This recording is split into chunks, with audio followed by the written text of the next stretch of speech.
بسم الله الرحمن الرحيم الحمد لله رب العالمين والصلاة والسلام على نبينا محمد وعلى آله وصحبه وسلم kusoo dhawaada mar kale iyo duruustii aan kaga hadlaynay calculusta videoga waxaan ku qaadanaynaa insha Allah sida qawaaniinta uu leeyahay differentiation ama tafaadulka qawaaniinta uu leeyahay carabigana saasaa lagu dhaha okay qaanuunka ugu horeeya markaan fiirino dhowr qaanuun uu leeyahay oo qaanuun loogu talagalay inaad raacdo markaad xalinayso equationada ama aad rabto inaad ku samayso differentiation aad ku samayso equationada lagu siiyey okay bal aan fiirino nadariyada ugu horeysa ama theoremka ugu horeeya muxuu yahay kan ugu horeeya wuxuu yahay constant rule kan constant marka la leeyahay waxaa laga wadaa yani cadad thaabita ama raqam thaabita sidee rulekiisa muxuu yahay markaad rabto inaad ku samayso tafaadul inaad ku samayso okay waxaa la yidhi if c-dan marka waxay u dhigan tahay la yidhi real number cadad xaqiiqigana hore waxaan u maleynayaa inaan usoo sharxno videoyadii hore haddaanan usoo sharxina dugsiga sare iyo dugsiyada dhexeba waa lagu qaataa waa wixii raqami ah oo minusa nambara ah oo minusa iyo positive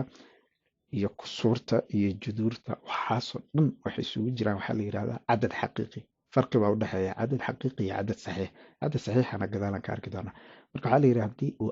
cadad saxiix yahay c yani c waxay u dhigantaa yani ayi number oo cadad xaqiiqi ah yani waxay noqon kartaa two waxay noqon kartaa jadri two ay noqon kartaa ayi number ay noqoto c haddaad rabto inaad differentiation ku samayso fiiri waa dy over dx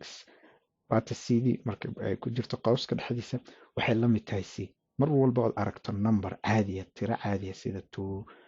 like two ama all waxaan oo dhan haddaa aragto wuxuu noqonayaa qaanuunkan wuxuu ku leeyahay differentiation markaa ku samaynaysid ama tafaadul la rabo in lagu sameeyo waxay la mid tahay zero okay bal proofkaan aragno proofka waxaa la yidhi marka waxaa la yidhi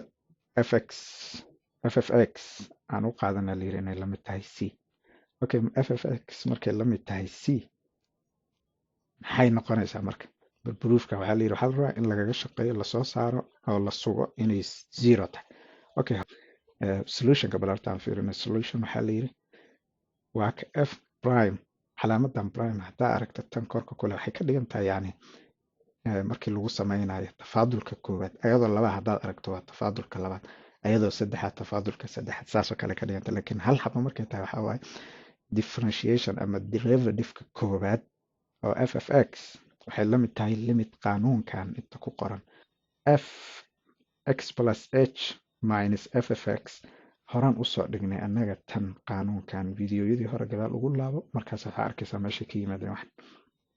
okay maadaama ffx kor markaan fiirino maadaama ffx la mid tahay c ani waxaan sameynaya marka kuwaanoo dhan waxaan ku bedelayaa x plus h waxaan ku bedelayaa c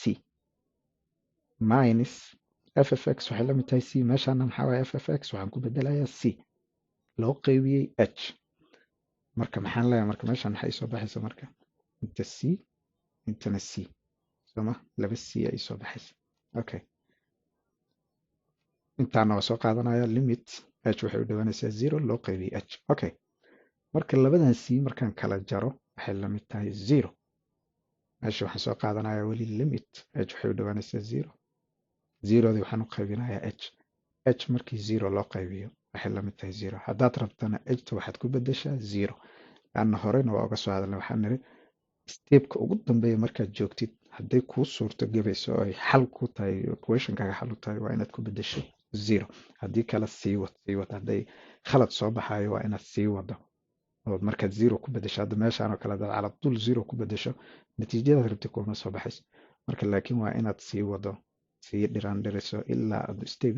stepka ugu dambeeyaad gaar marka hadda haddaa h zero ku bedesho waa zero loo qaybiyo zero waxay lamid tahay zero taasaan waxaa ku cadaynay marka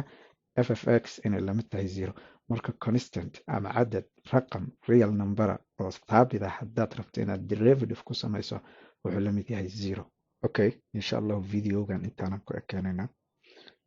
wixii tala iyo tusaalena saan hore u sheegnayba iisoo dira emailkaygana waxaan u maleynayaa mid commentiyada ka mid ah aan kusoo qoray wixii oo su-aala ama wixii wax ku saabsan ama ay tala ah ama wixii